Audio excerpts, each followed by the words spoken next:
Welcome aboard to another math video.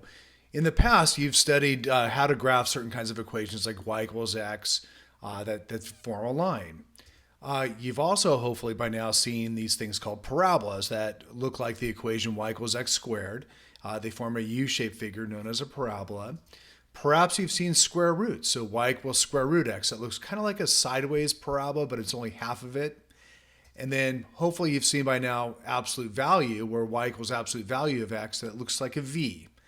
Well, in this video, we're going to look at a new kind of equation, an exponential equation or an exponential function.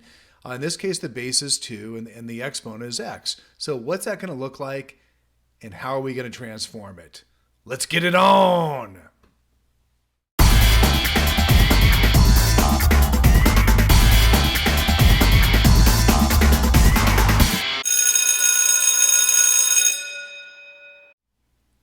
Let's take a look at how these exponential functions are actually formed. Number one, up here at the very top, what you'll see is the general form. It's y equals a times b to the power of x. So a is some sort of multiplier. It can be 1, it can be 5, it can be -2, but it's some sort of number out in front here. And the base is, in this case, we're going to be looking at base 2, but it could be base 5 or whatever number you really want. And that x will be the exponent. So we're going to look at a very simple graph. I would call it the parent graph of exponential functions, which is y equals 2 to the power of x. So I have my t-table all set up over here. And so if we plug in the values -3, -2, all the way up to 3, this is what we get for y's. But let's go ahead and change them over so we have decimals here. So I'm going to go ahead, let's start with 2 to the 0 here. So 2 to the 0 is 1. And the reason why that is anything to the 0 power is 1. 2 to the first, well, that's just 2. 2 squared, that's 2 times 2, that's 4. And 2 to the third is 8. So now we have some numbers we can plug into our graph. We could plot the point 0, 1, 1, 2, 2, 4, etc. So what about these? Well, anytime we have a negative exponent, it's going to be 1 over the positive version of that. So 1 over 2 would be 0.5. This would be 1 over 2 squared. Well, 2 squared is 4, so 1/4 would be 0.25.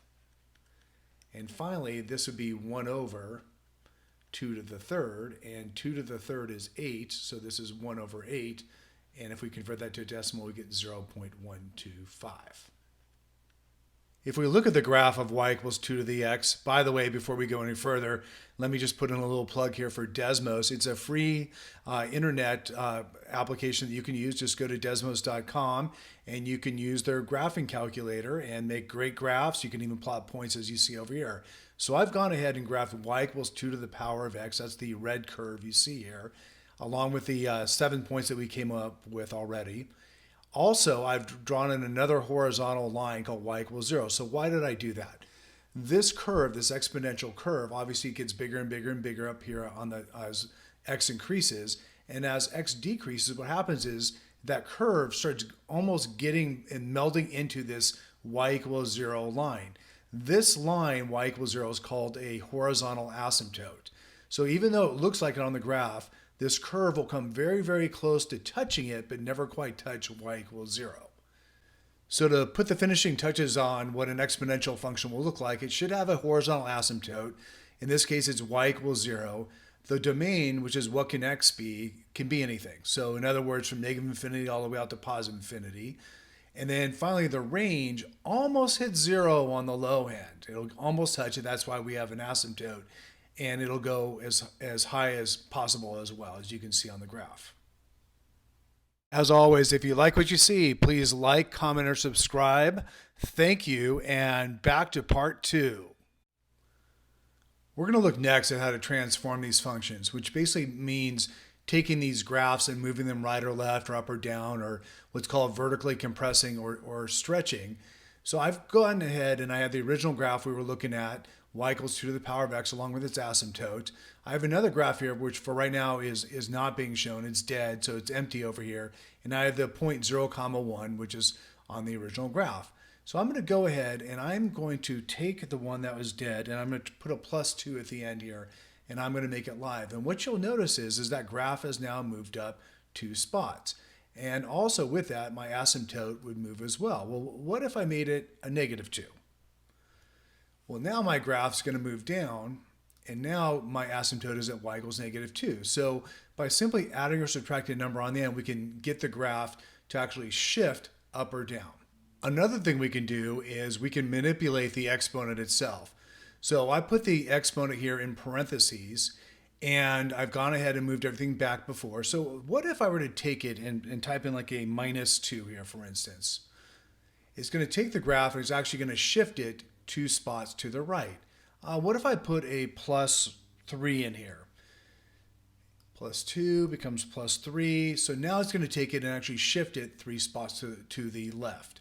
So changing this exponent by putting a plus or a minus in a number is going to shift the graph left or right. Also, what I can do is I can change this another way by putting a multiplier out in front. So I'm going to put 3 and then times here, and you can see what's going to happen is this graph's going to get stretched. So what was at 0, 1 is now happening at 0, 3. So in other words, it's 3 times as much. So it's getting vertically stretched. I can also make it be, let's say a number under 1, like 0.25. And you'll see what happens now is it's actually getting compressed. Think of it as like it's getting smushed from the top. And what was happening at 0, 1 is now happening at 0, 0.25. So these are the basic ways that you can transform an exponential function. We're going to go ahead now and wrap all this up on how to transform exponential functions. First of all, there's what we call a parent graph of y equals 1 times b to the power of x. And b is just a number. It could be 2 or 5 or whatever number base you want it to be. But the point is the multiplier out here is a 1. So if we change that number to make it something other than 1, we're either going to vertically stretch or compress. That's what we call the a value. If we look at the exponent, if we add or subtract a number onto x, that's going to shift it horizontally. And finally, if we add or subtract a number on the end, that's going to shift it vertically. And that's what we call the k value. So on these 2 examples down here, I'll show you how that's done. We have y equals 3 times 5 to the power of x minus 2 plus 7. Because this number 3 is bigger than 1, that means it's going to get vertically stretched. If we look at the exponent, we have x minus 2. Well, if you look at it and ask yourself, what number would x need to be for x minus 2 to be 0? Well, the answer would be 2, because 2 minus 2 is 0. So because x would need to be 2, we're going to shift it right 2, and then finally we have a plus 7 on the end, so that means we're going to move this graph up 7, or it's going to shift vertically 7. On the second one, we have y equals 0.4 multiplied by 3 to the power of x plus 5, and then minus 6. Because 0.4 is less than 1, we're going to vertically compress it. If we look at the exponent, x plus 5, the number that would make this equal to 0 would be a negative 5 for x. So that means we're shifting left 5. And then finally, because we have a negative 6, we have a down 6. So that's really what you need to know about graphing exponential functions and also how to transform them. Hope you enjoyed it. Of course, there's a part 2, so stick around.